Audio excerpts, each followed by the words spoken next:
Assalamualaikum warahmatullahi wabarakatuh. Waalaikumsalam warahmatullahi wabarakatuh. Silakan. Gimana buka kamera ini, Tat? Iya, Assalamualaikum. kan enak. Waalaikumsalam. Silakan, Kang. Sebelum dan sesudah saya bertanya, saya minta maaf kalau mungkin dari kata atau apa.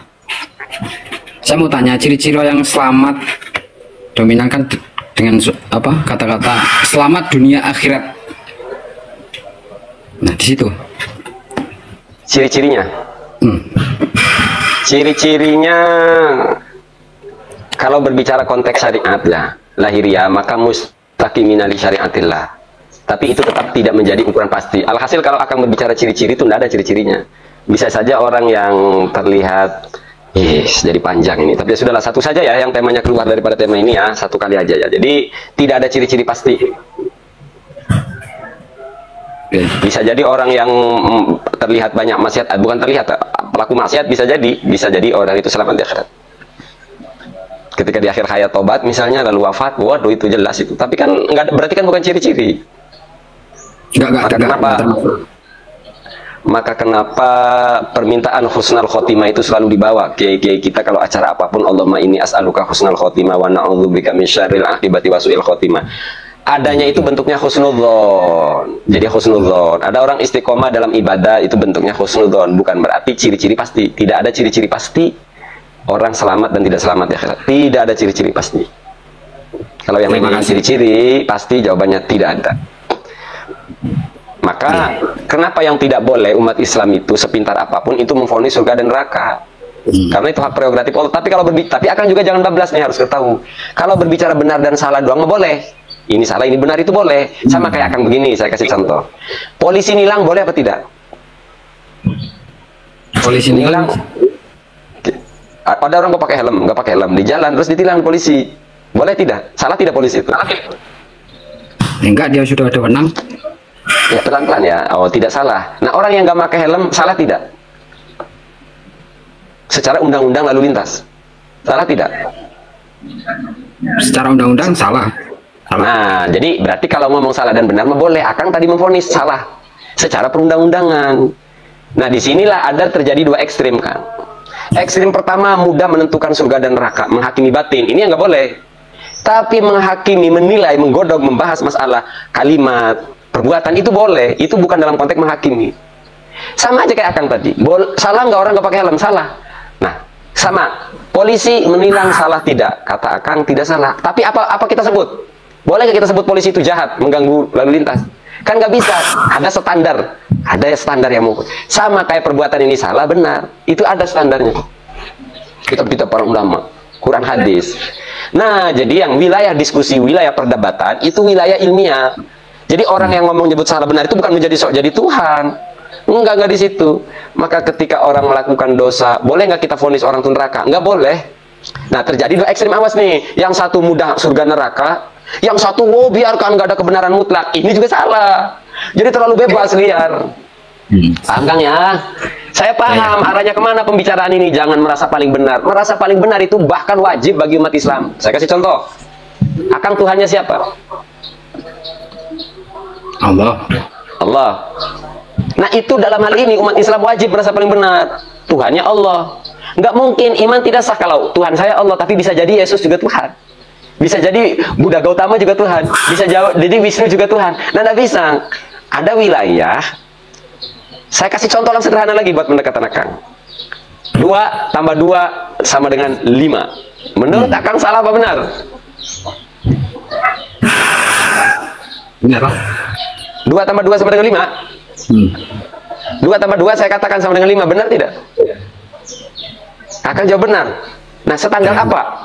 Standarnya bahwa 2 tambah 2 sama dengan 5, standarnya apa? Hitungan kan? Lah, karena kan 2 tambah 2, 4. 4 deh ya? Secara ilmu matematika. Nah, gimana kalau ada orang yang ngomong 2 tambah 2 sama dengan 5? Ya benar. Maka kan standar benar, kan benar itu kan sebuah keputusan. Hasil dari sebuah analisa. Nah, alat standarnya menyebut benar itu apa? 2 tambah 2 sama dengan 5. Standarnya apa? Kan nggak bisa kita berbicara benar dan salah ini menurut gua, nggak bisa. Maka tadi abang coba berkendara di jalan tanpa pakai helm, ya jangan salahin polisi, ditilang. Ada Nah, ketika berbicara 2 tambah 2 sama dengan 4, standar benar dan salahnya itu adalah matematika. Maka orang boleh mengatakan, kalau ada orang ngomong nih, 2 tambah 2 itu 5, maka kita boleh, oh salah lu itu. Artinya salah secara disiplin keilmuan, peraturan keilmuan. Jadi saya paham arahnya akan kemana ini, nggak usah merasa paling benar, jangan jadi Tuhan. Nggak ada. Ketika berbicara salah benar itu, kita bukan jadi Tuhan. Kita nggak usah jadi Tuhan. Kita ingin menempatkan sesuatu pada tempatnya. Contoh, ada kalimat tuh yang benar kan, tapi ditaruh secara liar, bukan pada tempatnya, bahaya. Sering orang berargumen, urus saja diri sendiri. Itu kalimatnya hak, benar, urus saja diri sendiri. Tapi kalau nak salah taruh, bahaya itu kan. Contoh, Akang punya anak perempuan, Akang punya istri. Bagaimana kalau anak perempuan Akang, istri Akang misalnya diperkosa di depan saya? Maka kalimat tadi nggak boleh dipakai. Maka ayat yang dipakai apa? Watan hauna anil munkar. Kalau saya melihat istri Akang diperkosa, dipegang-pegang, itu urus aja diri sendiri, itu nggak boleh dipakai di situ. Maka harus bernahi mungkar. Saya nggak mau tahu urusannya apa. Ada laki-laki memaksa perempuan, saya pasti nggak nanya masalah. Masalahnya apa dulu? Nggak, saya tendang aja laki-lakinya. Wah, ibu nggak apa-apa kan gitu loh. Gitu. Nah, nah, saya paham arah Akang ini kepaham. Dan makanya kenapa saya ngegas, saya paham betul Akang ini terjebak sebuah kajian yang bukan pada tempatnya. Banyak kan orang yang ingin terlihat sok bijak, banyak. Ada orang, kenapa saya suka marah-marah Kang? Cara sopan santun ini sudah dipakai mereka oleh para pemain topeng ini, para wayang-wayang ini. Itu loh Kang. Sebenarnya Akang ini mau ngomong panjang ini, cuma udah didahului saya. Karena ujungnya masalahnya saya sudah paham ini. Kurang lebih seperti itulah. Iya. Mungkin, sebenarnya ada ungkapan mau saya ungkapkan, cuman boleh arahnya ke situ. Udah keprediksi sama. Iya. Dalam rasa diri Anda itu sama kayak aku itu. Seperti itulah kurang dan lebihnya ya. Arahnya seperti itu. Ya. Betul, paham betul. Karena kita ini jujur, Kang, justru jujur. Saya tuh keluar dari pondok itu nggak nge-ustad, ngedukun. Jadi kita itu nge-hikmat dulu. Jadi circle kita itu dukun, premanisme, termasuk sampai aparat itu loh. Jadi circle kita itu malah jujur ya. Dalam konteks persahabatan ya, dalam konteks persahabatan jujur, saya lebih banyak sahabat preman ketimbang santri. Jujur. Nah itu, tapi itu privasi saya. Itu privasi. Ikatan saya sebagai manusia, jujur saya lebih nyaman bersahabat, berkawan dengan para preman. Serius. Saya tidak lebih dari 5 jari. Sahabat saya santri tidak lebih dari 5 jari.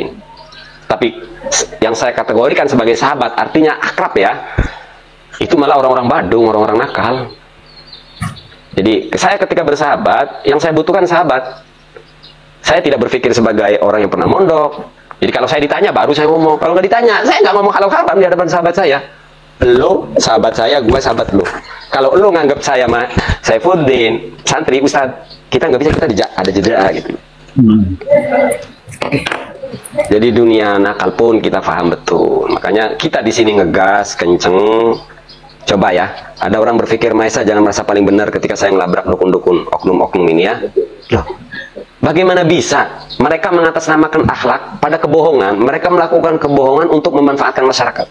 Si oknum-oknum dukun ustadz ini. Kok itu dikatakan adab? Ketika saya ngebantah dengan nada tinggi, kok saya disebut tidak beradab?